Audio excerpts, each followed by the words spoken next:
نحمده ونصلي على رسوله الكريم أما بعد فأعوذ بالله من الشيطان الرجيم بسم الله الرحمن الرحيم عسى أن تكرهوا شيئا وهو خير لكم صدق الله العظيم۔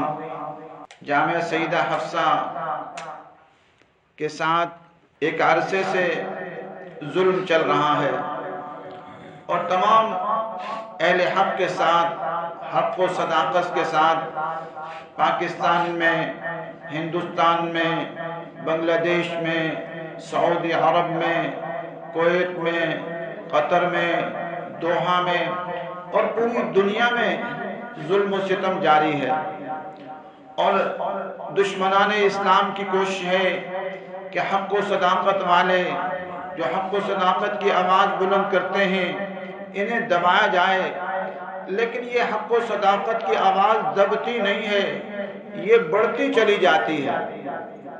اس لیے جب بھی کوئی پریشانی آئے تو ہم اللہ تعالیٰ کی طرف متوجہ ہونے والے بن جائیں، آہوزاری کا اہتمام کرنے والے بن جائیں، عبادت کی طرف متوجہ ہونے والے بن جائیں، اعمال صالحہ کا اہتمام کرنے والے بن جائیں، روزوں کا اہتمام کرنے والے بن جائیں۔ روزوں کے بہت فوائد ہیں، یہاں تک کہ میں نے پڑھا کہ کینسر کے جو کیڑے ہیں، جراثیم ہیں، وہ روزوں سے مر جاتے ہیں۔ بلڈ پریشر کا علاج، بہترین علاج روزے ہیں۔ آپ روزے کے اندر دیکھا کریں، روزہ رکھیں اور دوپہر کو دیکھیں، بلڈ پریشر کی کیفیت کم نظر آئے گی۔ یہ بلڈ پریشر کی بڑی وجہ بھی زیادہ کھانا ہے۔ انواع و اقسام کے کھانے بلڈ پریشر کا باعث بن رہے ہیں، زیادہ بیماریاں کھانے کی وجہ سے ہو رہی ہیں۔ اس لیے روزوں کا اہتمام کریں۔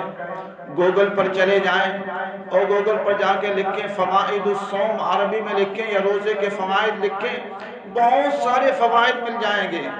روزے سے انسان کی صحت اچھی ہوتی ہے اور اللہ تبارک و تعالیٰ کے ہاں بھی اس کے بڑے فضائل ہیں۔ تو اس لیے ہم سب کو روزوں کا اہتمام کرنا چاہیے۔ پیر اور جمعرات کے روزے، ایام 20 کے روزے، رمضان کے روزے، اس سے ہمارے جسم کو بھی فائدہ پہنچتا ہے اور دلوں میں رحم کا مادہ پیدا ہوتا ہے، اور وہ لوگ جو کھانے پینے سے عاجز ہیں ان کا درد، غم اور ہم پیدا ہوتا ہے۔ اب کل جامعہ سیدہ حفصہ کے ایک بڑا میٹر کاٹ دی جس پر سارے جامعہ زیادہ اسی پر چل رہا تھا۔ ایک آدھ میٹر ہے تو اس پر ہم موٹریں چلا رہے ہیں، کیونکہ موٹریں بھی کوئی 10-12 موٹریں چلتی ہیں، پانی کی بڑی ضرورت پیش آتی ہے، ان پر چلایا جا رہا ہے۔ تو یہ بھی سب ہماری تربیت کا ذریعہ ہے کہ ہم سوچیں کہ صحابہ اکرام کیسے رہتے تھے، بغیر بجلی کے وہ کیسے رہتے تھے، اور ان کی ساری آج سے 100 سال پہلے، 200 سال پہلے یہ کیفیت چل رہی تھی۔ آج پوری دنیا میں بجلی آئی ہے، اس کے جہاں فوائد نقصان بھی آئے۔ لوگ رات کو جلدی سو جاتے تھے، جب سے بجلی آئی ہے رات کو دیر سے سوتے ہیں، 1-2 بجے جا کے سوتے ہیں۔ تو بجلی نہ ہونے کے اپنے فوائد ہیں۔ بہرحال عاجزی پیدا ہوتی ہے، تواضع پیدا ہوتی ہے، انکساری پیدا ہوتی ہے، اور اس کے ساتھ ساتھ ہم سب کو یہ بھی کوشش کرنی چاہیے کہ پاکستان میں ظالمانہ نظام ہے، اور ظالمانہ نظام کی وجہ سے بجلی پر اجارہ داری قائم کی گئی ہے۔ حالانکہ پاکستان میں چھوٹے چھوٹے ڈیم بہت سارے بن سکتے ہیں، عوام کو اجازت دی جائے تو ڈیم خود بنا لیں اور بجلی سستی ہو جائے۔ حکومت نے اجارہ داری قائم کی ہوئی ہے اور اس کو 29-30 روپے یونٹ کر دیا ہے، اور جامعہ حفصہ کو تو ویسے بھی بجلی کے میٹر نہیں دیتے۔ 34 گھر ہیں، انہیں بجلی کے میٹر ملنے چاہیے، اور اس کے ساتھ ساتھ جامعہ کو اس کی ضرورت کے مطابق میٹر ملنے چاہیے۔ کل 4-5 میٹر ہیں، ان میں سے ایک میٹر پہلے کٹ چکا تھا، دوسرا بھی کٹ گیا ہے بڑا والا۔ تو اب یہاں ہم سب کو متوجہ ہونا چاہیے اللہ تبارک و تعالیٰ کی طرف، آہوزاری کا اہتمام کریں، اور اس کے ساتھ ساتھ شمسی توانائی کی بھی فکر کرنے والے بن جائیں۔ جتنے گھروں والے ہیں وہ بھی شمسی توانائی کی فکر کریں۔ اللہ تعالیٰ کے سورج اس کی عظمت اور قدرت کی عظیم نشانی ہے۔ اللہ تبارک و تعالیٰ نے قرآن مجید میں سورج کی قسم کھائی ہے، والشمس وضحاها، سبحان اللہ۔ سورج اللہ تعالیٰ کی عظمت اور قدرت کی نشانی ہے۔ ہمارے بلب فیوز ہو جاتے ہیں، بلبوں کا نظام خراب ہو جاتا ہے، ان کی بجلی فیل ہو جاتی ہے۔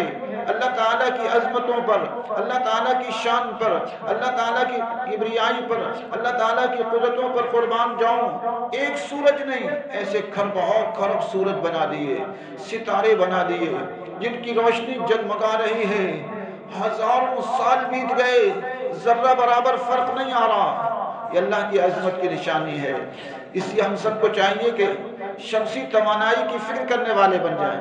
الحمدللہ بعض جگہ شمسی توانائی ابھی ہمارے سپیکر جو چل رہے ہیں یہاں مسجد میں، نیچے والی مسجد میں اور اوپر مسجد میں شمسی توانائی سے چل رہے ہیں، تو شمسی توانائی پر ہم سپیکروں کو لائیں، شمسی توانائی سے ہم جو ہے وہ اپنی موٹروں کو لائیں اور شمسی توانائی پر پنکھوں اور بلبوں کو لانے والے بن جائیں۔ آج شادی بیاہ کا موقع ہو، اربوں روپے خرچ کر دیے جاتے ہیں، ہم سارے کے سارے فکر مند ہو جائیں کہ جامعہ حفصہ کو بھی اور جامعہ فریدیہ کو بھی اور شاخوں کو بھی شمسی توانائی کی فکر کریں گے۔ ہر ساتھی فکر مند ہو جائے، ہر استاد، ہر عملے والا، ہر استانی، ہر طالب علم، ہر طالبہ فکر مند ہو کہ ہم نے ایسا کام کرنا ہے جو صدقہ جاریہ ہو، صدقہ جاریہ کر کے جانا ہے۔ تو اس لیے ہم سارے کے سارے اس بارے میں فکر مند ہو جائیں کہ شمسی توانائی کی فکر کریں۔ متبادل جو ذرائع اللہ تعالیٰ نے بے حساب رکھے ہیں، اب آج کل شمسی توانائی آ گئی ہے، آنے والے دنوں اور سالوں میں پتہ نہیں کیا کیا چیزیں آئیں گی۔ تو اس لیے ہم سارے کے سارے اس بارے میں فکر مند ہوں، اور جتنے گھر والے ہیں وہ بھی یہ فکر مند ہو جائیں کہ اپنے گھر میں شمسی توانائی کو فعال کرنے کی کوشش کریں۔ اس لیے کہ انہوں نے جو بجلی ہے بہت مہنگی کر دی ہے، گیس بھی مہنگی کرتے جا رہے ہیں، کیونکہ ان کا ظالمانہ اجارہ داری قائم ہے۔ عام ڈیم بناتے دیتے نہیں ہیں اور بجلی بنانے کی اجازت نہیں دیتے، یہ ظلم ہے، ناجائز اور حرام ہے کہ تم کیوں وہ ظالمانہ اجارہ داری قائم کیے ہو اور قوم کو لوٹ رہے ہو۔ اب تو پہلے قسطیں ہوتی تھیں، اب قسطوں پر بھی پابندی لگ گئی ہے۔ کہ وہ 4.5 لاکھ کا بڑا بل ہے تو اس کو قسطوں کے لیے بھیجا، انہوں نے کہا یہ قسطیں نہیں ہو سکتی، اب قسطوں پر جنوری سے پابندی لگا دی ہے۔ تو یہ موجودہ حکومت ظلم و ستم کی انتہا کر رہی ہے، لیکن انشاءاللہ اللہ تعالیٰ کا قانون ہے ان مع العسر یسرا، عسر کے بعد یسر نے آنا ہوتا ہے۔ تو حالات پورے ملک میں سخت ہو رہے ہیں، اس لیے ہم فکر کریں، ایک تو اللہ تعالیٰ کی طرف متوجہ ہوں، روزوں کا اہتمام کریں، جو ہے جمعرات اور پیر کے روزوں کا اہتمام کریں، ایام بیس کے روزوں کا اہتمام کریں، اور اعمال صالحہ کی طرف متوجہ ہونے والے بن جائیں۔ وَإِن مِّن شَيْءٍ إِلَّا عِندَنَا خَزَائِنُ، اللہ تعالیٰ فرماتے ہیں ہمارے پاس ہر چیز کے خزانے ہیں۔ تو رب کریم کے پاس بے حساب خزانے ہر چیز کے ہیں۔ سورج اس کے خزانوں کی عظیم نشانی ہے، سمندر اس کے خزانوں کی عظیم نشانی ہے، اور یہ زمین اس کے خزانوں کی عظیم نشانی ہے۔ ہم ایک مرلہ زمین اور ایک کنال زمین نہیں تخلیق کر سکتے سارے جہاں والے۔ اللہ تبارک و تعالیٰ نے 20 کروڑ مربع میل کی زمین اپنی شان سے پیدا کر دی، اور اس جیسی کھرب زمینیں اپنی شان سے بنائی ہیں۔ یہ سب اللہ تعالیٰ کی عظمت اور قدرت کی دلیل ہیں۔ ہم سب اللہ تعالیٰ کی طرف متوجہ ہونے والے بن جائیں۔ اللہ تبارک و تعالیٰ کے پاس ہر چیز کے بے حساب خزانے ہیں، پھلوں کے خزانے اس کے پاس، پھولوں کے خزانے اس کے پاس، انسانوں کی شکلوں کے خزانے اس کے پاس، اور سبزیوں کے خزانے اس کے پاس، اناج کے خزانے اللہ تعالیٰ کے پاس، گیس اور پیٹرول اور ڈیزل کے خزانے اللہ تبارک و تعالیٰ کے پاس۔ ہمارے دسترخوانوں پر جو سجتا ہے وہ اللہ کے خزانوں سے آ کر سجتا ہے۔